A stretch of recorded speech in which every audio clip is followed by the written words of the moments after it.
Okay, this is the next video. This is on chapter 14. So the first video was on chapter 12 where we talked about customer service strategy. This video is on chapter 14. Don't forget that Wednesday your test opens up. You'll have, just like every other one, it'll go all the way until that Sunday to complete the exam. No big deal. Use your notes, use everything else just like every other test. Your book report and your video presentation, which I discussed in the last video, is due April 5th by midnight. No exceptions. All right, no exceptions whatsoever. You will be deducted large amounts of points. I'm thinking probably around half if you turn in your video and your presentation late. Get these done. You had all semester, plus you got 3 weeks. Read a book, write a report, do a creative video, and call my class a day. All right, so let's get this done. So welcome back to Principles of Marketing. I can do it. Impossible is a word to be found only in the dictionary of fools. All right, take can't out. All right, can't should not be there. If one man can do it, you can do it also. You just have to figure out a way. Will it be as easy? Hell no. All right, will it be much more difficult? Hell yes. Will it take more time? Can you do it exactly the same way? Probably not. But that doesn't mean that you can't get it done. If one person can make $100 million, why can't you? If other people in the world can make money, why can't you make money? You can do it. You just have to figure out how to get it done. Okay, so this chapter is about measuring marketing performance. So here's the deal. There's a whole lot of people out there that make a whole lot of money by telling you they have the secret recipe for how to actually make money. All right, sorry about that. How to make money, how to do perfect internet marketing, how to do perfect sales, blah, blah, blah, blah, blah. They're lying to you. They can only give you advice, okay? Because the truth is, marketing is all about trial and error. You will try things, some of them will work, some of them won't. That's just the name of the game. So you have to get out of that mindset of being scared to make mistakes. All right? That's just the truth. You're going to make mistakes. Guaranteed. You will make mistakes. All right?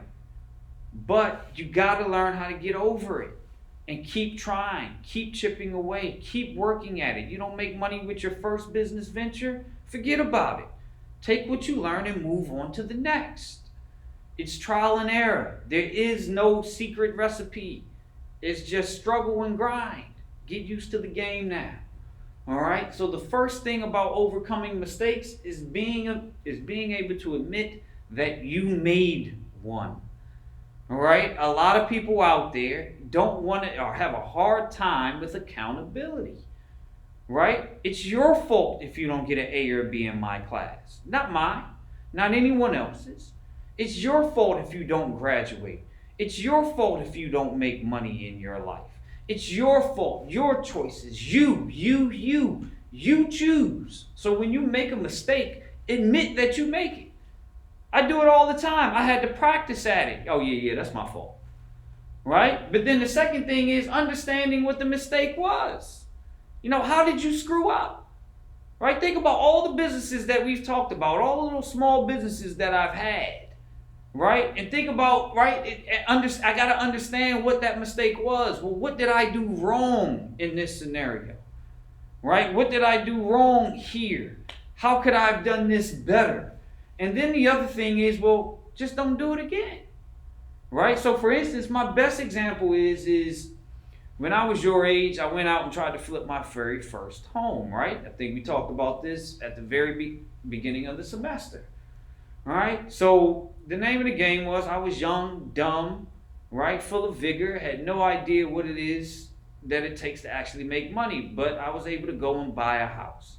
And the name of the game was I was going to buy this house, I was going to fix it up, and I was going to sell it for more money. Now I go out there, and just to let you know, this was a complete disaster. I was screwed over 20 million ways. But one of the biggest lessons that I learned from that was I was doing it in Indianapolis while I was living in DC.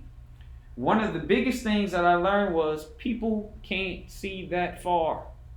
Keep your business closer to you when you're first starting out. Meaning, I wasn't there when the contractors were supposed to be doing the floors.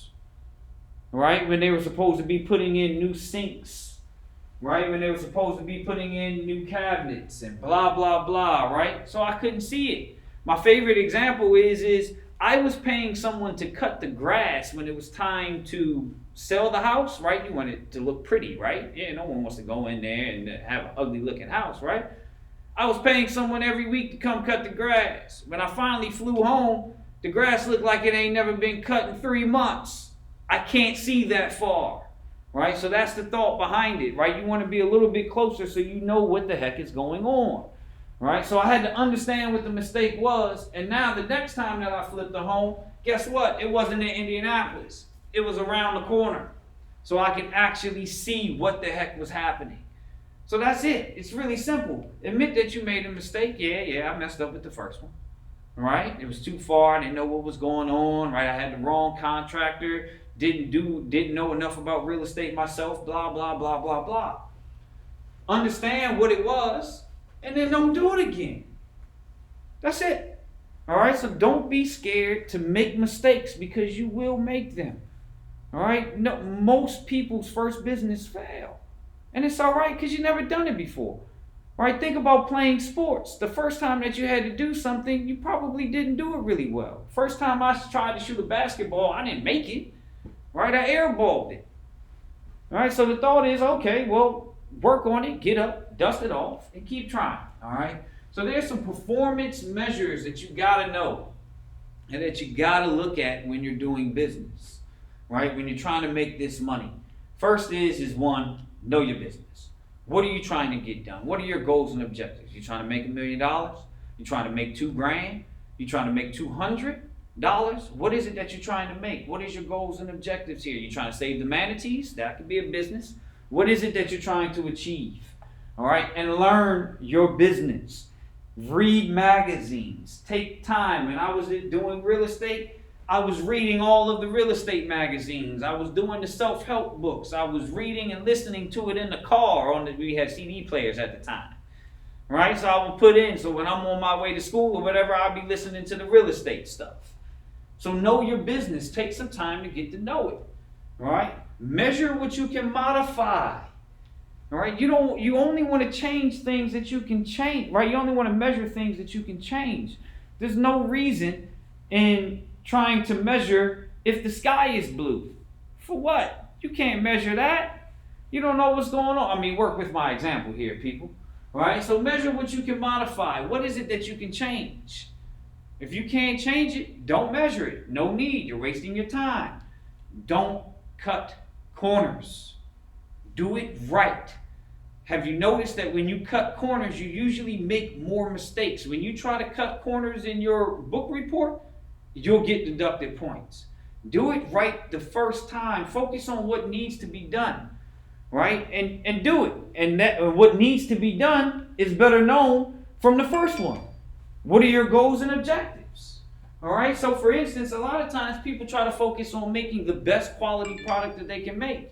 Well, guess what? If that's not your objective or your goal, then why are you wasting your time doing that? You just wasted time and money.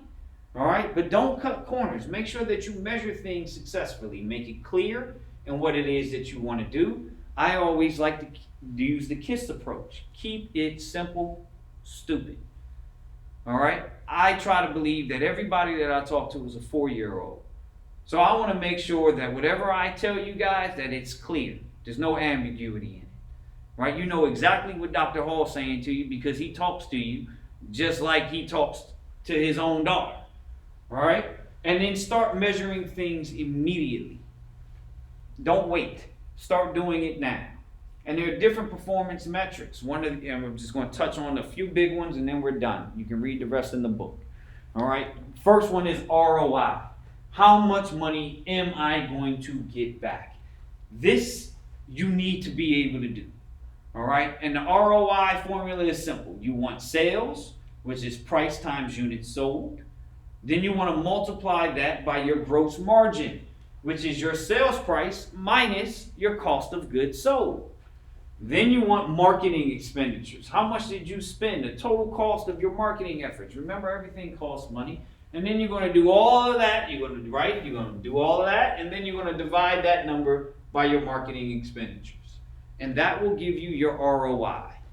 So, let me go ahead and play this video for you so you can get it. Here's a problem that you can work on, which you'll probably need to work on. Sorry, the daggone camera went out on me. There we go. We still in it. Oh, cool. So, here's a problem. Practice solving it. All right, using the formula that I just gave you, or try using this other new formula. But here's ROI.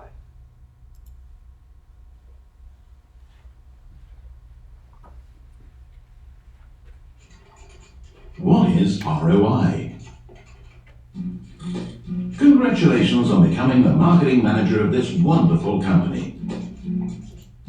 You're nicely settled with your own team and a nice budget to spend on a few ads, a fancy brochure, or even a 30-second commercial. Not to mention direct marketing campaigns, bannering, and of course, social media marketing. Life's great.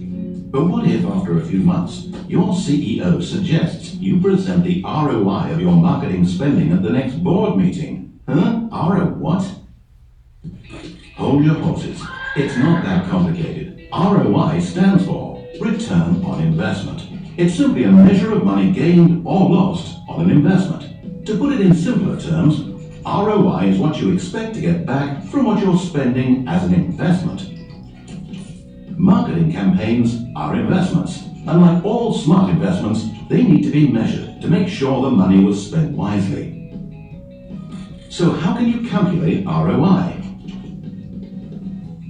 There are several ways to do this, but the simplest formula goes like this. ROI is the profit from the investment minus the investment cost divided by the investment cost.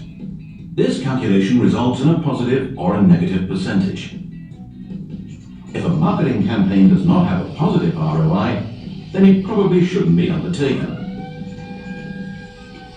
If one marketing campaign generates a 70% ROI and the other 150%, odds are you'll spend your marketing budget on the campaign with the highest performance.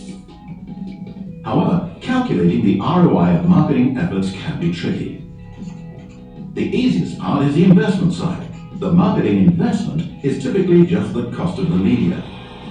But it might be interesting to also include the cost or time invested by people.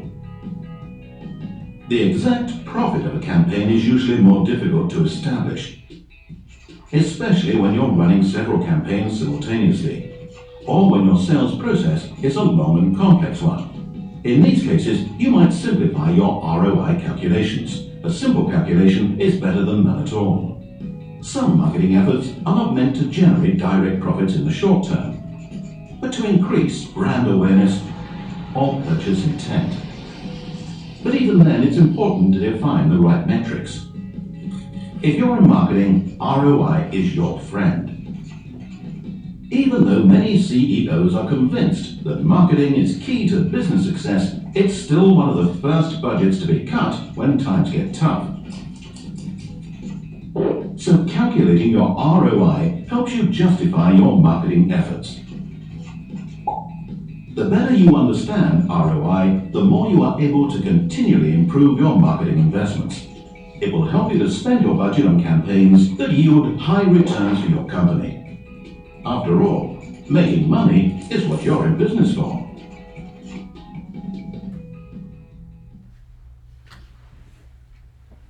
All right. So, what is? We already did that, sir. So understand how to calculate ROI in its simplest form. All right. Because, like you guys says, we're the first people to get cut. Marketing is the first place to get cut when times get hard. Doesn't make sense to me, but this is what they do. So, We also have a revenue analysis, which measures, well, guess what? Measures to analyze specific products or region. So a revenue analysis is basically doing one of three things. We are either doing continued sales to established customers, new sales from expanding markets, or entirely new lines of business unrelated to the core. So what in the world does this mean in fourth grader language? All right, so let me break it down to you very simply. First one, continued sales to established customers. What does that sound like? Because to me, that just sounds like you already buy my product. I want you to get, I want to figure out how you can buy more of it. All right, period. That's it. I want to measure how much money am I making from people that already buy my product. That's it. Then the second one is new sales from expanding markets. Guess what else I want to measure? I want to measure, well, how much money am I making from new people that have never bought my product before, but they just started buying it. Right? How many new customers do I have? How many new customers am I selling to? I want to measure that. So I want to measure, right, how much do I sell to old ones? I want to measure how much do I sell to new ones? And then I want to measure this third one, entirely new lines of business unrelated to the core. How much money am I making from doing things other than what I do? So for instance, we sell Marvel t-shirts. Well, now I want to know, well, how much do I make from, I don't know, doing my real estate? Entirely new lines of business unrelated to the core. Does that make sense? So that's fourth grader language for you. Keep it simple, stupid. Try to read these complicated things as you move through and break it down into simple language that can be explained to anyone.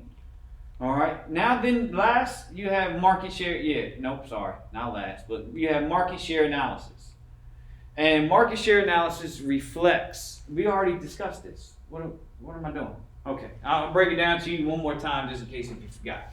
Remember a long time ago, I drew your giant circle, and inside this whole circle is all of the people that possibly buy t-shirts or Marvel t-shirts, all right, or comic book t-shirts, however you want to break it down. Let's do comic book, all right? So use a pie graph. So now we want to know what reflects blank sales as a percentage of total market sales.